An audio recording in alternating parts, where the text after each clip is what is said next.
Right, so today we're talking about building a successful counselling business. So these are just suggestions, they're just guidelines or guides.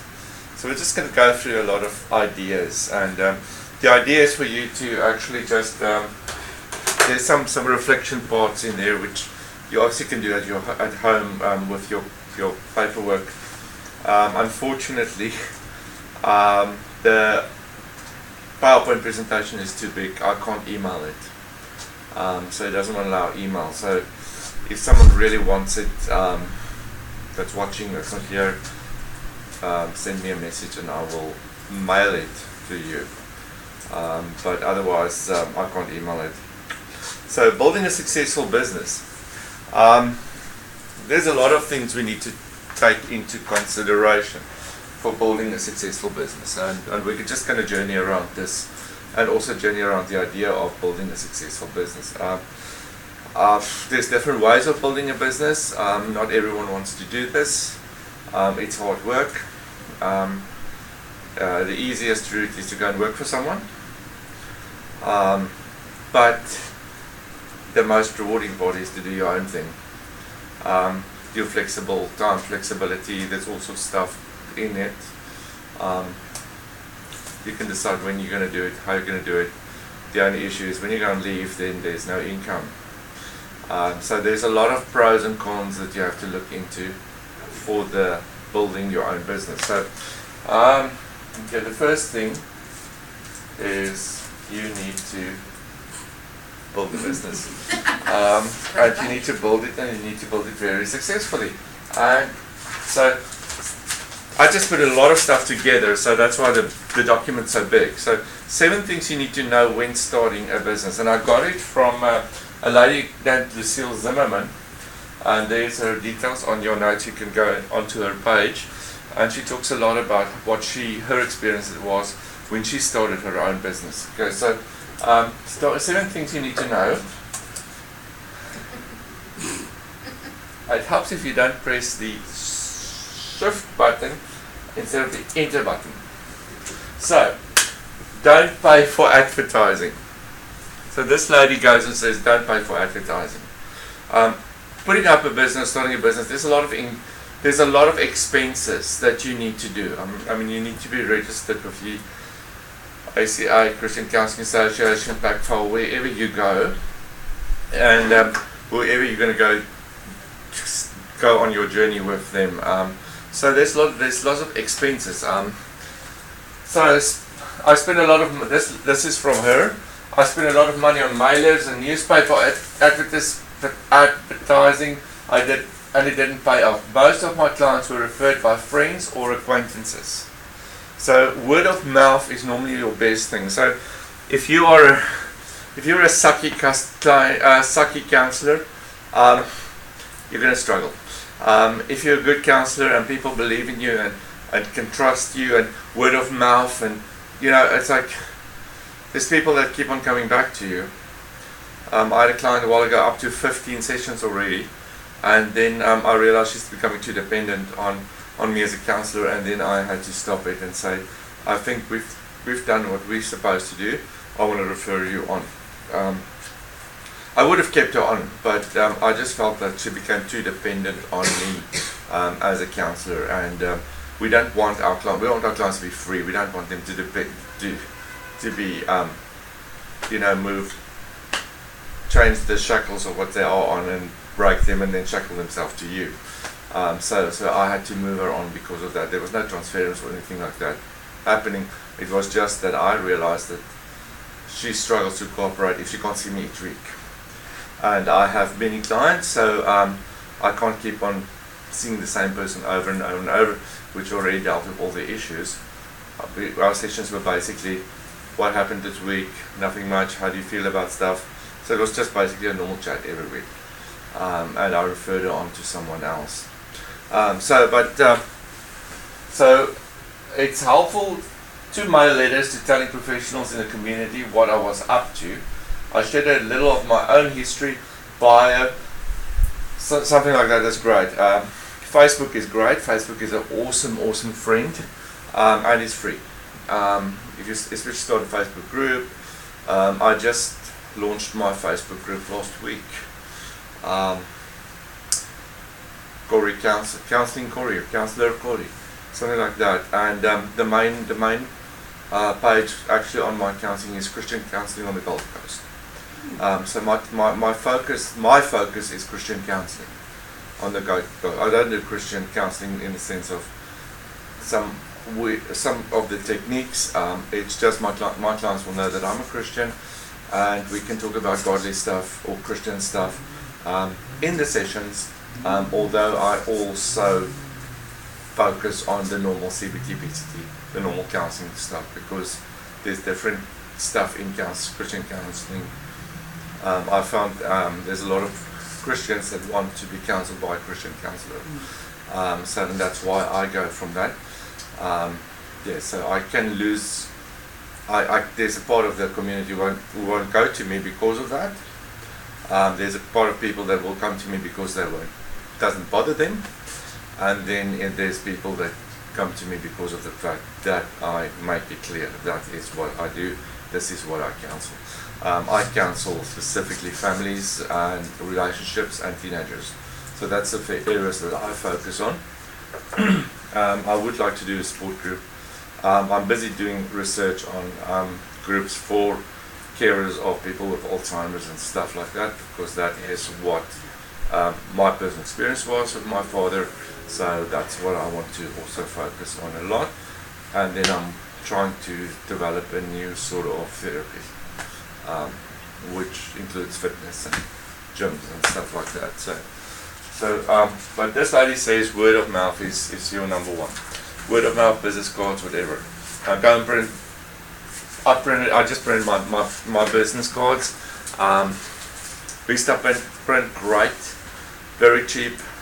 Vistaprint, yeah. Vistaprint. Oh, they're the best. They're the best. They're the quickest. $29, both sides printed. Yep. The back part is your next appointment is this. Yep. All the details on the back for $29. Delivered to your house, 250 cards. Yep. No issues. Within 7 days, Yep. I had my cards. Yep. Go somewhere else and you'll pay $50 plus for that. When I did my natural therapy. Vistaprint. You only take the slow coach Yeah. postage, because you still get it. The slow coach is 7 days. Yeah, exactly. And they deliver it. So awesome people to work with. Yeah, when you get your business card, you go to some places which are your friendly places. Put your cards there. I've got some of my cards are at the South African shop, because also I advertise that I also counsel in Afrikaans as well as in English. So I've got cards at the South African shop. I've got cards at the gym I go to. So I also, within the next few weeks, I'm going to do a talk. That's the other thing, get out and do free talks. Do talks and don't charge people for these talks. That's an interesting, or another thing is like, in a few weeks time, I'm actually doing a talk on mental health and depression at the gym I go to. That's at the gym, yeah. So the gym's got workshops on health, eating, and all sorts of stuff. And this time they want to do a mental health thing. So here I am, mental health. I'll put on a bit of a package, add my business card to the package, that sort of stuff, and then they can come and see you. Develop a course which you can do. The course I've developed was Raising Boys in the Modern World. I do it free in the community. And then I would just get my clients from there.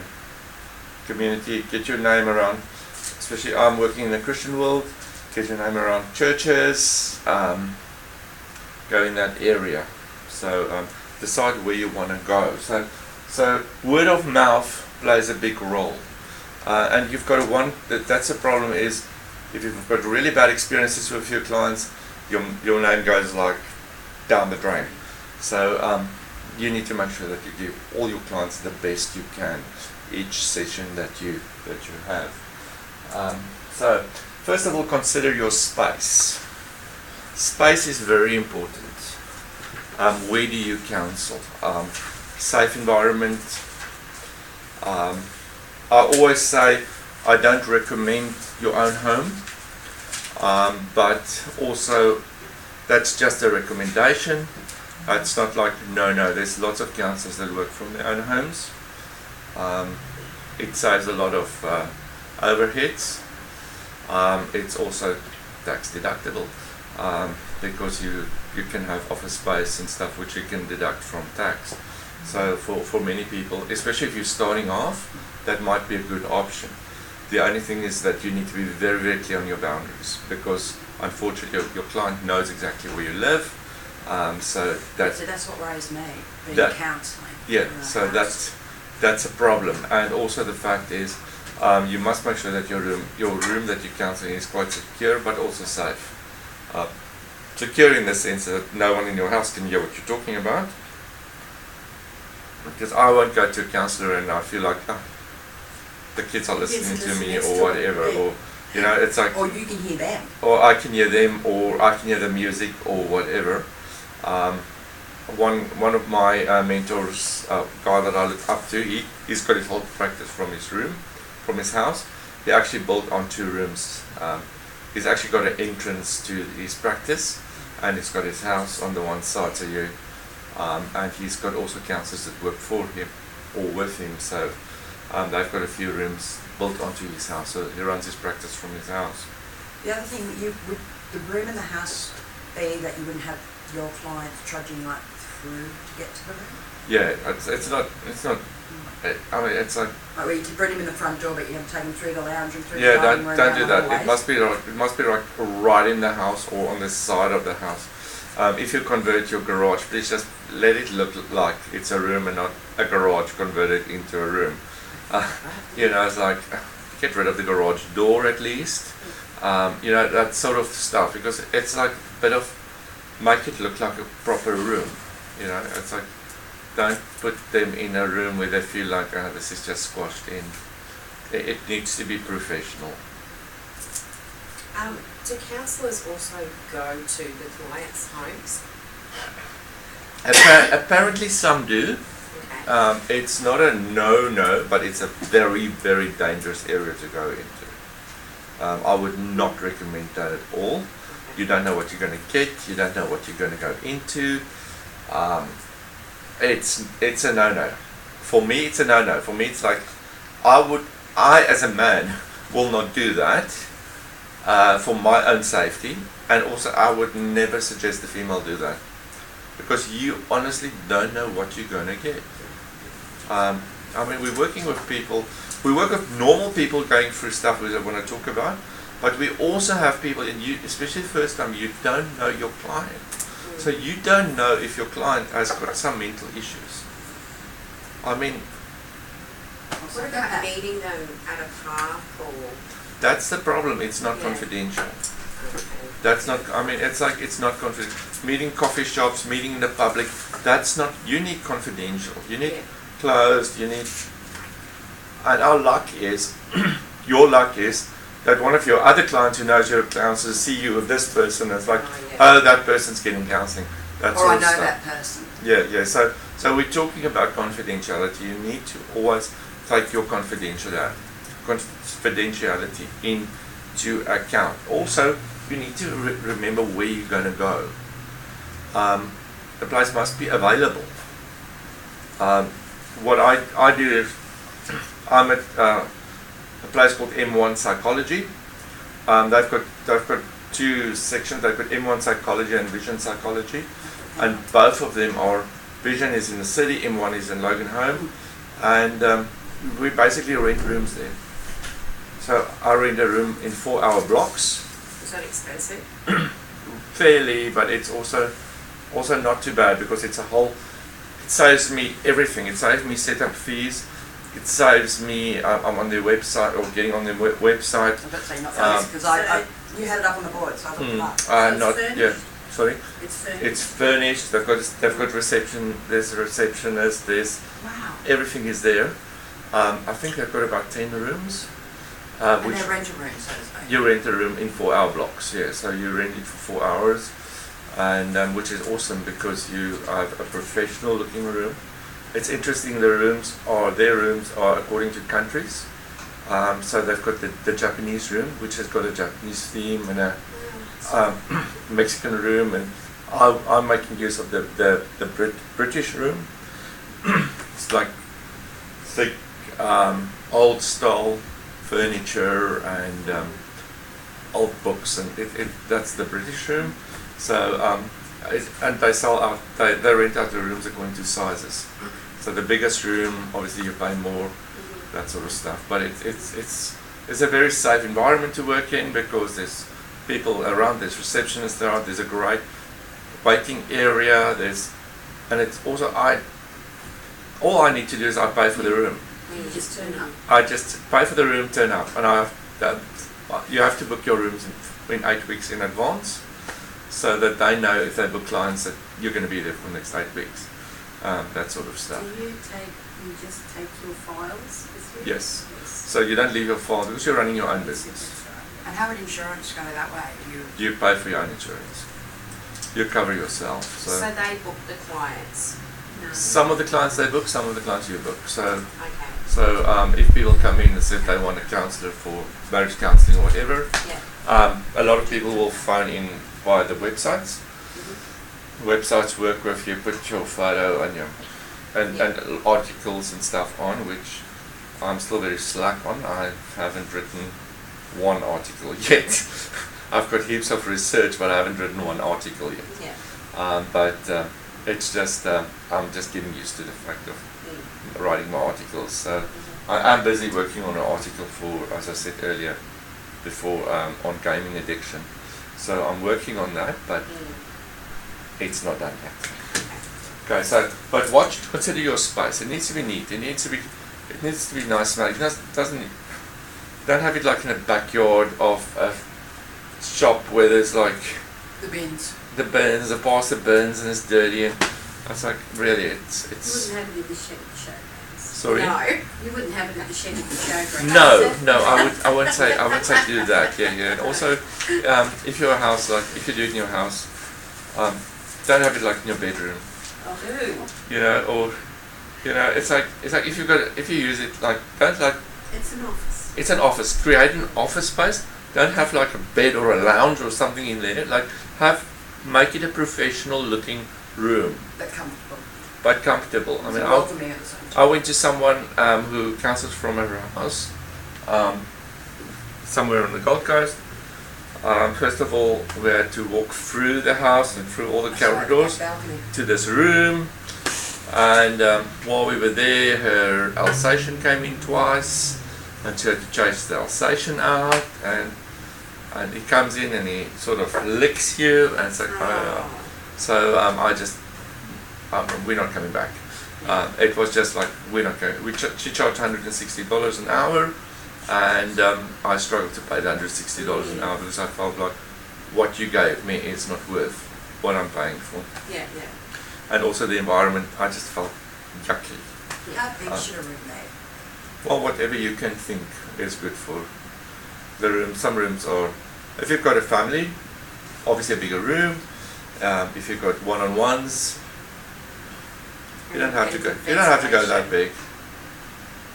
Would you also have like a bigger room if you're doing child therapy, say if you've got like the sand pits for like that? Well, if you can fit it in there then comfortably. I mean, it's like if you've got a child room and I would also suggest if you're in child therapy and adult therapy, have 2 rooms. You don't want to be counselling you don't, an adult in like a room with teddies. Yeah. It's fine if it's there in one corner. It's fun, but some rooms are really, really very child-friendly colors and things like Mickey Mouse and whatever on board. It's just let the client feel professional, because you are a professional. You're not a dodgy counselor that's counselling somewhere under a bush. No. You know, it's like you are professional, and people will take even in. We've got in the church they say that a person, church growth people say that a person decides to go back to that church within the first 3 minutes they actually enter the church. Before there was a sermon, before anything, it's about the look, about the aesthetics, about the everything. Same with counselling. If I go into a counsellor's room and I mean, I went to a guy who was my supervisor, and I just kept on going back to him because he was brilliant as a supervisor. But he had like a half-burnt candle, which he always lights, which I didn't know why. But at some stage, throw away the candle and get a new one. You know, it's like if it starts going to like skew, and you can see this candle had its day. Yeah. Get rid of it. Get a new one. If you've got a sign outside, luckily where I go, they have their own signs. But if you put up a sign, remember, go from the I heard the statement once, and the statement became a statement important for me every time I had to do a sign. It's like, no sign is better than a poor sign. So no sign is better than a poor sign. If you have a sign that looks like half, some of the numbers is like, some of the letters are falling off. Or you've done it yourself, Like it's if not your sign professional. says counselor, because the C dropped off, or if it's faded, or if it's like halfway, or anything, rather have it, take it off totally, than have this poor looking sign, right? No sign is better than a poor sign. And make that with all your documents too. If you give your client a document to read, and there's like a line in the middle of your photocopy, don't give it to them, okay? Professionalism is the key, okay? The more professional we come across, the longer, the better our clients will feel. I mean, it's like, that's just how it is. If I go to a professional person, I want to go and see, I once went to see a doctor in South Africa. I saw 2 doctors in South Africa that the one guy was smoking like crazy. Like you see between the smoke, you see the doctor. You know, it's like okay, doctor. And the other thing is, at that stage, I sprained my finger with volleyball. I thought you had something sticking out the window. And then what he did was, he said to me, go out, get yourself a cold beer, hold on to the beer, the cold beer will help you. It's like, doctor, I stepped out there very offended because I don't drink beer at all. And it's like, dude, first of all, I struggled to see you through the smoke. And then secondly, it's like, it's like, you're telling me go and get a beer and this will help you. Or he's just judging that you drink. Well, he There is a lot of people he that didn't do. say necessarily to drink it, did he? He said, hold it, yeah. There you go. But then why didn't you say, go and get a cold Coke? Or, you know, That's what you would think. it's like, naturally think. If they So said it's that, like, You would normally, if you if presume it was